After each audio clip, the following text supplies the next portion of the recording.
7장까지의 이제 말씀을 우리는 산상수훈이라고 부릅니다.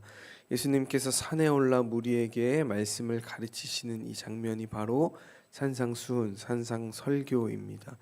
그럼 그 중에서도 오늘 예수님께서 천국 백성이 실천해야 할 삶의 원리를 우리에게 가르쳐 주시는데, 그 중에 바로 팔복, 8가지의 복에 대해 말씀을 하십니다. 이 8가지의 복은 세상이 말하는 복과 전혀 다른 복입니다. 세상은 성공과 힘을 복이라고 말하지만 주님은 전혀 다른 복을 선포하고 계십니다. 참된 복은 하나님의 나라의 성품과 그 사명 안에서 시작됨을 오늘 말씀을 통해 가르치시고 계십니다. 오늘 말씀을 통해 깨닫는 것은 바로 성도는 하나님의 나라의 복된 성품을 가져야 한다는 것입니다. 오늘 본문 3절 말씀은 심령이 가난한 자는 복이 있나니 천국이 그들의 것이미요 라고 말씀합니다. 여러분, 세상은 부유함과 자립을 복이라고 말하지만 주님은 전혀 다른 길을 오늘 제시하십니다. 심령이 가난하다라는 것은 여러분, 어찌 보면 스스로 영적인 무능함을 깨닫는 상태라는 것입니다. 이게 무슨 이야기냐면 하나님 없이 살 수 없음을 아는 겸손이라는 거죠. 이 겸손이야말로 복의 시작이라고 할 수 있습니다. 하나님이 없이는 나는 이 세상에서 단 하루도 살 수 없다. 그래서 하나님이 나에게 꼭 필요하고 하나님이 나의 구원자요, 나의 능력이 되신다를 늘 고백하는 것이죠. 그리고 또 주님은 애통한 자가 복이 있다 말씀하십니다. 여러분, 죄와 세상의 부패를 슬퍼하며 하나님의 뜻을 구하는 마음, 이 마음이 바로 애통입니다. 그리고 또한 주님은 온유한 자를 축복하신다 말씀하셨습니다. 온유함은 온순하고 착한 사람을 의미하는 것이 아니라 이 성경에서 말하는 온유함은 하나님의 손에 자기를 맡기고 복수 대신 용서를 선택할 수 있는 그러한 강한 절제의 마음을 말합니다. 여러분, 세상은 힘이 있는 자가 땅을 차지하지만 하나님께서는 이 온유한 자가 새로운 세상을 차지한다 말씀하십니다. 이어서 주님은 의의 주리인 자에게 새로운 세상을 주신다 말씀하십니다. 주님이 말씀하신 이 의는 바로 하나님의 뜻, 하나님의 나라입니다. 그래서 이 하나님의 뜻이 이루어지는 상태를 말하는데, 여러분, 세상은 자기 욕망을 채우려고 하지만 주님의 제자들, 우리 성도는 하나님의 뜻을 갈망하는 사람들인 줄 믿습니다. 그래서 주님은 이 갈망을 배부르게 하신다라고 약속하셨습니다.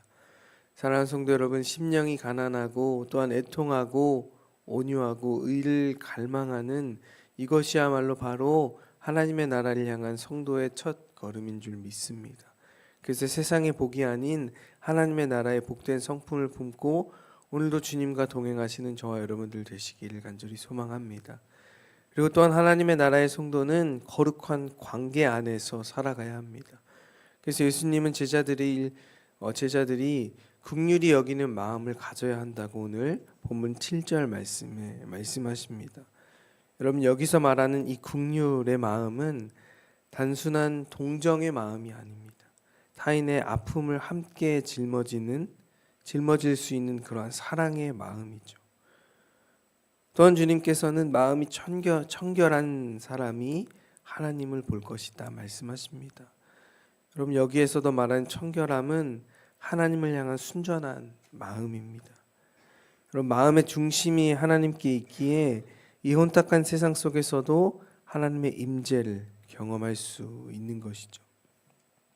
또한 화평케 하는 자에게 세상의 분열 속에서도 하나님 아버지의 성품을 품고 아버지의 성품을 닮은 자로서 아들로 일컬음을 받는다라고 성경은 말하고 있습니다.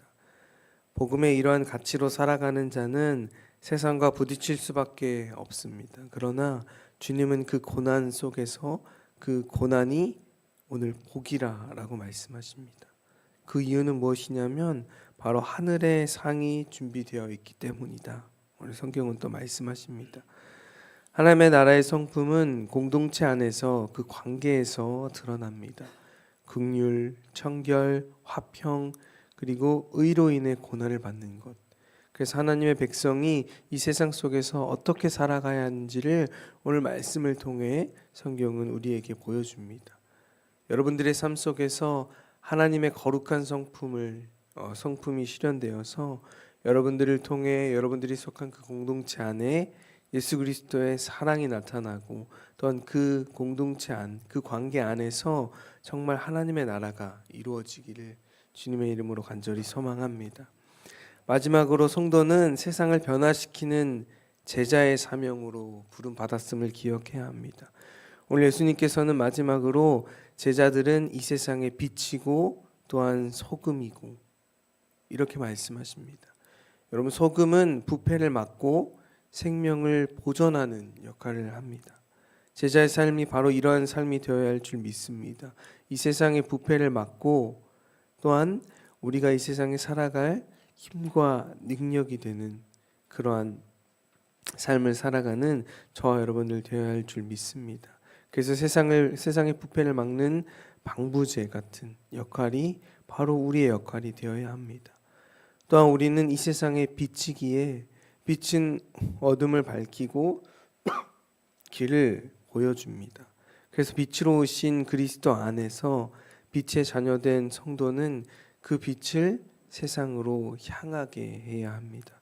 그래서 제자의 삶이 이 빛나는 이유는 바로 그 빛이신 주님을 날마다 우리가 바라며 주님께서 말씀하신 그 명령에 순종하며 살아가기 때문인 줄 믿습니다.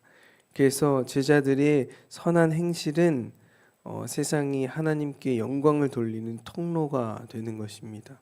그래서 우리가 주님을 닮아갈 때 세상은 우리의 삶을 통해 우리의 모습을 통해 주님의 빛을 보게 될 줄 믿습니다. 그리스도의 빛을 세상에 전하는 복음의 통로로서 살아가시는 저와 여러분들 되시기를 간절히 소망합니다. 그래서 예수님께서 선포하신 하나님의 나라의 복음은 세상의 가치와 정반대됩니다. 그러나 이 복음의 사람은 그리스도를 전하는 복의 통로로 살아가야 할 줄 믿습니다. 그래서 어둠 속에서 빛을 비추며 이 썩어져가는 세상 속에서도 부패를 막는 소금으로 바로 서야 할 줄 믿습니다. 주님의 말씀은 오늘 우리에게 믿음의 결단을 요구하십니다. 우리의 신앙과 삶을 돌아보며 오늘 나는 과연 이 세상의 복을 쫓는 자인가? 아니면 천국의 복을 누리는 제자의 삶을 살아가고 있는가? 우리의 삶이 주님 말씀처럼 이 세상을 변화시키고 복음의 향기가 드러내는 그러한 복된 삶 살아가시는 저와 여러분들의 삶 될 수 있기를 이 시간 주님의 이름으로 간절히 축원합니다. 시간 함께 기도하도록 하겠습니다. 사랑과 은혜가 풍성하신 하나님, 이 새벽을 깨워 예배하게 하시고 산상에서 선포하신 예수 그리스도의 말씀을 듣게 하심에 감사합니다. 세상이 말하는 복이 아니라 하나님 나라의 참된 복이 무엇인지를 깨닫게 하심에 감사합니다. 주님, 우리의 심령이 가난함을 고백합니다. 스스로 강하다 여기며 주님 없이도 살 수 있는 것처럼 교만했던 나의 마음을 용서하여 주옵시고 더욱더 주님을 붙잡고 나아갈 수 있도록 인도하여 주옵소서. 무엇보다 의에 줄이고 목마른 마음으로 하나님의 뜻을 구하며 늘 주님께 기도하며 나아갈 수 있도록 인도하여 주시옵소서. 주님, 우리를 이 세상의 빛과 소금으로 부르신 그 사명을 기억하게 하여 주시옵소서. 우리의 말과 행동이 이 땅의 부패를 막는 소금이 되게 하시고 또한 어둠에서 주님의 빛을 비추는 통로가 되게 하여 주시옵소서. 그래서 우리의 선한 행실을 통하여 사람들이 하나님께 영광을 돌리게 하고 또한 우리의 삶이 복음을 증거하는 삶이 되어갈 수 있도록 인도하여 주시옵소서. 이 하루도 주님의 말씀을 품고 세상으로 나아갑니다. 우리의 걸음마다 주님 동행하여 주시고 우리의 삶이 하나님 나라의 복을 드러내는 하루 될 수 있도록 인도하여 주시옵소서. 모든 영광 주께 올려드리며 우리 주 예수 그리스도의 이름으로 간절히 기도하옵나이다. 아멘.